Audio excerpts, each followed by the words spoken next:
Você está insatisfeito hoje porque você não tem uma família do jeito que você queria? Aí de repente você olha para as outras pessoas ao teu redor e você fala, puxa, se ao menos a minha família fosse como a de fulano de tal. E de repente você olha para as pessoas ao redor, se ao menos meu esposo fosse como o esposo da fulana. Ou se de repente a minha esposa fosse com forma de outra pessoa. A outra esposa. E de repente você olha e fala, na verdade eu queria que a minha família fosse completa e não é ainda. Se ao menos a minha família fosse completa, se ao menos eu não fosse divorciado, se ao menos eu estivesse passando, e aí você fica insatisfeito, insatisfeita, e você acaba se comparando com pessoas que estão em momentos diferentes, vivendo coisas diferentes de você. E outras insatisfações vêm no teu coração, de repente você pensa, se ao menos eu fosse mais nova, mais novo, se ao menos eu tivesse o dom de fazer outras coisas, se ao menos eu tivesse mais oportunidade, se ao menos eu fosse diferente do que eu sou e fosse mais parecido com fulano de tal, tivesse oportunidades como ciclano, enfim. Essa é mais uma mentalidade de deserto. É quando você se compara com outras pessoas. Quando você se compara e se sente menos por isso. Quando você se compara e isso acaba provocando e fortalecendo, alimentando um sentimento de inveja. E é difícil a gente admitir isso, né? Mas o fato é que quando você olha para o outro e fala, se ao menos eu tivesse, e é como se você tivesse invalidando a tua história. É como se você estivesse provocando até um ciúme. Aí você fica com ciúme do que o outro está vivendo. Enfim, olha, essa é mais uma mentalidade de deserto que nós estamos estudando no Campo de Batalha da Mente, é o livro de Joyce Meyer. E hoje essa mentalidade número 9 diz assim, por que eu não deveria ser ciumento e invejoso quando todo mundo está em melhor situação do que eu? Bom, em João 21, versos 21 a 22, diz assim, vendo, pois, Pedro perguntou a Jesus, e quanto a este? Pedro estava apontando para João. Respondeu-lhe Jesus, se eu quero que ele permaneça até que eu venha, que te importa? Quanto a ti, segue-me. Olha só, aqui se você for ler antes, um pouco mais antes, os outros, para entender melhor o contexto, você vai ver que Jesus estava numa conversa com Pedro, explicando, falando para Pedro o que ele ia passar ainda para que pudesse glorificar a Deus. As dificuldades que ele teria de suportar para servi-lo, para glorificá-lo. E assim o Pedro ouvindo que ele tinha que seguir e o que é que Jesus estava falando para ele, na verdade, em vez de ele ouvir só para ele, o que Pedro faz? E imediatamente Pedro pergunta, e quanto a João? Ele vê João passando e fala assim, João, o que vai acontecer com João? Olha, Jesus responde, se fosse uma maneira mais popular, a gente podia dizer que Jesus estava polidamente dizendo, Pedro, cuida da sua vida. Porque foi isso que nós lemos aqui, né? Ele falou, se eu quero que ele permaneça até que eu venha, que te importa? Quanto a ti, segue-me. O que te importa o que o outro está vivendo? Por que você ainda se compara tanto com as pessoas?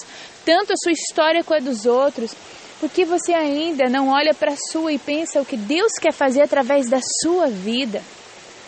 Muita gente permanece com essa mentalidade de deserto e não sai do lugar porque olha para si mesmo e fala, não tem mais jeito. O que eu estou vivendo hoje... A minha história, ela não glorifica a Deus. Mas espera aí, quem disse que não? Quem disse que não é justamente o que você está passando que vai glorificar a Deus após você sair desse momento, sair dessa mentalidade e começar sim, seguir rumo à terra prometida?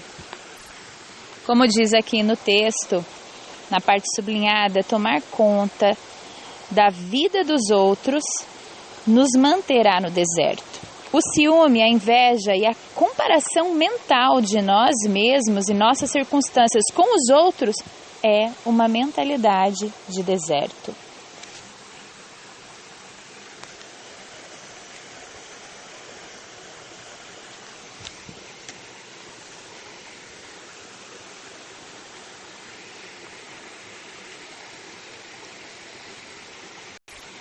Outra mentalidade de deserto tem a ver com quando você vê alguém da sua família que recebe mais atenção do que você. Ei, não odeie essa pessoa, confie em Deus. Faça o que Deus pedir a você e descanse em Deus. Isso acontece muitas vezes por filhos que se sentem preferidos pelo pai ou preteridos pelo pai. Então acha que o pai prefere o irmão ou a mãe prefere a irmã, enfim. E quando você se sente assim, é claro, a gente viu que esse ciúme fez com que os irmãos de José o vendessem como escravos e ainda mentiram para o pai sobre isso.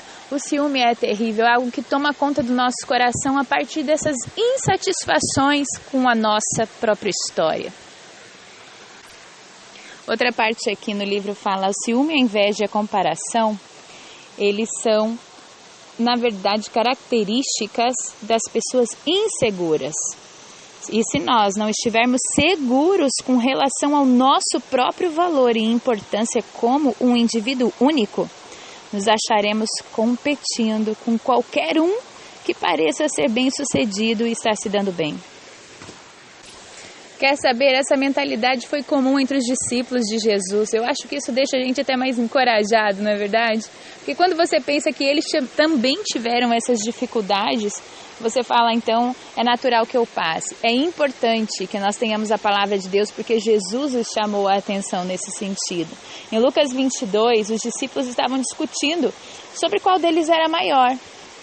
E Jesus também respondeu para eles algo, e ele falou que maior era, na verdade, aquele que desejava ser o menor, ou aquele que desejava ser um servo.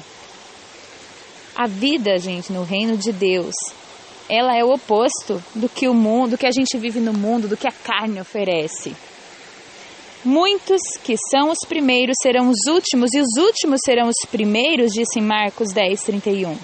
Lucas 15 também fala, nos versos 6 e 9, regozijem-se com aqueles que são abençoados.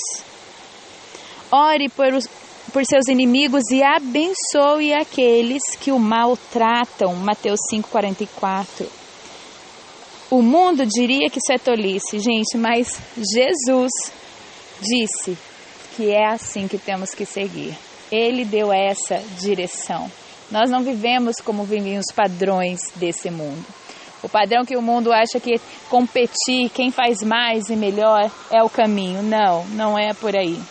Nós vivemos um mundo onde que é ditado pela palavra de Deus. Ao menos você que o segue, que o ama e sabe que nas palavras dele nós encontramos o caminho para a vida eterna. Ainda que o mundo fique sempre pregando e nos estimulando a estar no topo, a estar sempre à frente dos outros, às vezes até em detrimento de outros, a Bíblia ensina que não há tal coisa como paz real, até que sejamos libertos da nossa necessidade de competir com os outros. É quando nós não temos a necessidade de nos sentir mais aplaudidos, de nos sentir mais reconhecidos, mais amados pelas pessoas, mais à frente de alguma coisa, sabe? A questão é, nós como servos de Deus, o que nos importa não é seguir esse caminho, mas sim seguir o que a palavra diz. Gálatas 5:26 diz, não nos deixemos possuir de vanglória, provocando uns aos outros, tendo inveja uns dos outros. O fato é que nos ensina muito esses versículos, na verdade. Acho que se nós formos ter uma análise real de como nós procedemos no nosso dia a dia, gente, eu vejo que em vários momentos isso vem ao meu coração. Em vários momentos eu olho para uma pessoa e falo, nossa, será que eu acho que tal coisa eu faria melhor? Puxa, eu já estou me vangloriando. Eu posso não falar para ninguém esse pensamento, mas o fato é que vem, é da minha mentalidade, é da minha carne, é da minha natureza caída pensar coisas assim. E eu quero te dizer, você nunca vai deixar de pensar. O que você pode é lidar com esse pensamento, doutriná-lo, trazê-lo para o ensinamento de Jesus. É como um diálogo interno. Toda vez que vier um pensamento ruim, se você estiver afiada com a palavra de Deus, você responde com a palavra de Deus para quem? Para você mesmo. Então, se você tem, por exemplo, Gálatas 5:26, não nos deixemos possuir de vanglória. Vanglória é orgulho, competição, desafio. É tipo você se vangloriar, você se achar mais por algum motivo. Em vários momentos isso vem aos nossos corações. Para mim vem. E eu, imediatamente eu falo, Ellen, aprenda a ser humilde. Você não se parece com Jesus quando você pensa assim. E o tempo todo eu me doutrino. Eu acredito que você também. Todos nós, é da nossa natureza querer as coisas da carne, as coisas da morte, as coisas que trazem morte. Nunca nós vamos ter paz querendo ser. Porque quando nós somos reconhecidos na hora, a gente pode até se achar um máximo, mas depois passa, não tem paz. Não é algo que é verdadeiro. Verdadeiro é sim seguir a palavra de Deus. E quando nós somos mais servos, quando nós somos mais humildes, quando nós mais reconhecemos que erramos e aprendemos e nos propomos a lidar com esses sentimentos, falar, é verdade, eu sinto isso, é verdade, eu me incomodo com as coisas, com as pessoas, é verdade, eu me sinto menos que fulano ou que ciclano. Fala assim, peraí, se eu me sinto menos, é sinal que eu estou considerando ele mais, eu estou me comparando. Isso tem a ver com a inveja. Ele tem a ver com ciúmes. Não combina comigo como servo, como filho de Deus. Eu já sou abençoado, eu já tenho, a minha esperança é Jesus. A minha esperança é a vida eterna. Se eu não tenho esperança nisso, não for feliz com aquilo que eu tenho hoje, eu estou sendo ingrata para com Deus. Eu quero que você enche seu coração de gratidão. Se você está recebendo em tempo real, quando eu estou fazendo esses áudios, hoje eu estou aqui, é um sábado, o sábado que precede o domingo de Páscoa, eu estou num retiro, de vez em quando talvez você, o pessoal está jogando futebol lá embaixo, às vezes faz um barulho, eu vim aqui para perto do córrego para gravar para você. Eu não consegui até gravar um dia antes, aqui não pega a internet direito, mas hoje eu consegui um jeito que eu vou mandar para um lugar onde tem internet para te mandar, mas só para você saber e você inclinar o teu coração para um dia maravilhoso, que é um dia de esperança. Ei, a nossa esperança não está nessa terra, a nossa esperança não está no que a gente vê. A sua esperança não pode estar na família perfeita que você queria ter. A sua esperança não pode estar nos dons que você queria ter. A sua esperança não pode estar na casa que você queria ter, no dinheiro que você gostaria de ganhar, na profissão que você queria exercer. Não isso. Sim, é algo para lidar nessa terra, mas a nossa esperança é Jesus ressuscitado. Ele é real. Ele é real. Em carne ele está no céu, assentado à direita de Deus Pai, e ele vai voltar. E na sua volta nós já temos que estar falando, Pai, minha esperança não está nessas coisas, é verdade. A tua alegria é minha força, a alegria de saber que o Senhor ressuscitou. E por isso, porque o Senhor vive, o Senhor venceu a morte. Eu sou mais do que vencedora no Senhor. Então todas essas coisas elas não representam vitória. Minha vitória és tu. E quando você transfere para Jesus essa vitória, a Páscoa ganha um novo sentido. É como se um véu caísse dos seus olhos e falasse, é verdade, eu tenho esperança, minha esperança é o meu Jesus, que morreu por mim. Ele já levou os meus pecados, eu não preciso ficar olhando para os meus erros do passado. Não, ele rompeu com isso, ele me ama tanto, que por causa dele é só eu aceitar. E se você está ouvindo esse áudio e você ainda não aceitou Jesus e falou assim, Jesus, entra no meu coração, fala agora onde você está. Fala, Jesus, entra no meu coração. Mesmo que você já tenha feito, faça de novo essa oração, faz morada, me ensina todas as coisas, me perdoa pelo meu passado, me perdoa pelos meus pecados, pelas coisas erradas que eu fiz. Jesus, me ensina todas as coisas, renova o meu entendimento e me ajuda a colocar esperança em Ti. Tu és, fala para Ele agora, fala, hoje eu coloco o Senhor como meu Senhor. Não mais as minhas vontades, não mais as coisas que eu gostaria de fazer, as coisas que eu gostaria de ter, mas a minha esperança hoje eu transfiro para o Senhor. Senhor, senta no centro das minhas decisões e me ajuda a viver conforme a Tua palavra, que é a Tua vontade para mim, porque ela também diz que a Tua vontade é boa, a Tua vontade é perfeita, ela é agradável. A minha vida se torna agradável quando eu coloco debaixo de uma renovação de entendimento, debaixo da transformação, de uma transformação voltada para a cruz que me liberta. Eu não sou mais escravo do pecado, eu não sou mais ditado pelas coisas que se passaram ou as coisas perfeitas que eu não tenho. Não, eu sou ditado agora pela vitória que eu caminho em Cristo Jesus, amém? Meu nome é Ellen Klein, sou Master Coach, Coach Cristã, e eu estou muito feliz de estar fazendo esse estudo. Gente, está terminando os áudios do Campo de Batalha da Mente, mas permanece nesse grupo se você está recebendo no grupo. Eu vou abrir novos grupos para você convidar outras pessoas.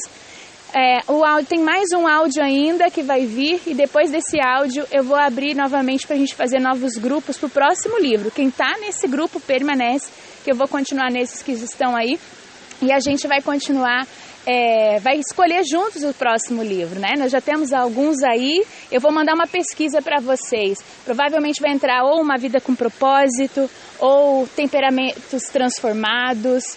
Tem várias coisas que já estão aí como os mais cotados das pesquisas que eu fiz. E aí eu vou apresentar para vocês, nós vamos seguir juntos, encontrando uma melhor versão para um único objetivo: glorificar a Deus e nos centrar em Jesus. Ele é o centro da nossa vida, da nossa história. Ele é a nossa esperança, amém? E vai ter uma live no sábado à noite, hoje mesmo. Se você está ouvindo hoje, você vai pegar a live e eu vou deixar até terça para vocês, que vão ouvir depois desse áudio, para você poder se deliciar. E eu vou falar mais, eu mando no grupo sobre o que eu vou falar, amém? Um beijo grande, feliz Páscoa, viva a ressurreição. Nós temos vitória, aleluia, como eu estou feliz por esse dia de celebração. Um grande beijo, até o próximo áudio.